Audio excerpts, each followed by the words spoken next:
தீமைகளை வென்றவன் அருஞானி. அவன் உணவுக்குள் எனக்குள் என்னை தீமை விளைவிக்கும் அதை கொள்ள வேண்டும். ஒன்றை ஒன்று புசித்துதான் ஒன்றொன்று வாழுகின்றது.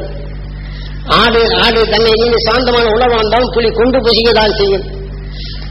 இதே போல நமக்குள் நல்ல உணர்வுகள் இருப்புன்னு நான் எடுத்துக்கொண்ட வேதனையால விளைந்த நிலையில் தீபி வந்தோன்னு நம்ம நல்ல குணத்தை கொண்டு புசித்தாரப்ப எலும்பு இருக்காது, காணாம.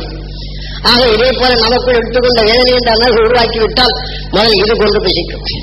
ஆக இன்று தாவர இனங்களில் இன்று எடுத்துக்கொண்டால் மனிதனில் விளைந்த மூச்சு உணர்வுகள் அங்கே விளைந்து நாம் இதை புசித்தமோ அது கொண்டு நமக்கு இல்லாதபடி இங்கே கொள்ளுகின்றது.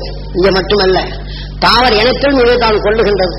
ஆகவே இன்று அக்னிவரிசலில் ஒரு தென்னை மரத்தின் நிலையில் அதனுடைய கருவுலகத்தை எடுத்து அதன் உணவின் சாறை எடுத்து அதில் தீமை விளைவிக்கும் அதாவது ஓலை கருக்கள் என்ற நிலைகளில் அவருடைய சத்துக்களை உறிஞ்சி சாப்பிடும் கொசுக்கள் மற்ற இனங்களில் கொள்ள இவன் என்ன செய்யறான், மற்ற உணர்வை சேர்த்து அதன் கருவை உண்டாக்குறான். அதில் கொண்டு போட்டாலும் விஞ்ஞானி அறிவிக்கணும்.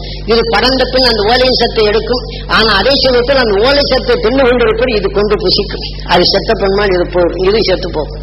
அதே மாதிரிதான் அந்த மகிழ்ச்சியின் உணர்வின் சத்தை நமக்குள், அந்த ஞானி உணர்வை நமக்குள் எடுத்துக்கொண்ட பின் நம் மனிதனாக உருவாக்கி நல்ல உணர்வுகள் எது கொண்டு புசிக்கின்றதோ அது இருக்கும் வரையில் அந்த அருஞானி உணர்வுகள் கொண்டு புசித்துக் கொண்டிருக்கும். பின் உயிருடன் ஒன்றிய ஒளியின் சரீரமாக நிலைத்தே இருக்கும்.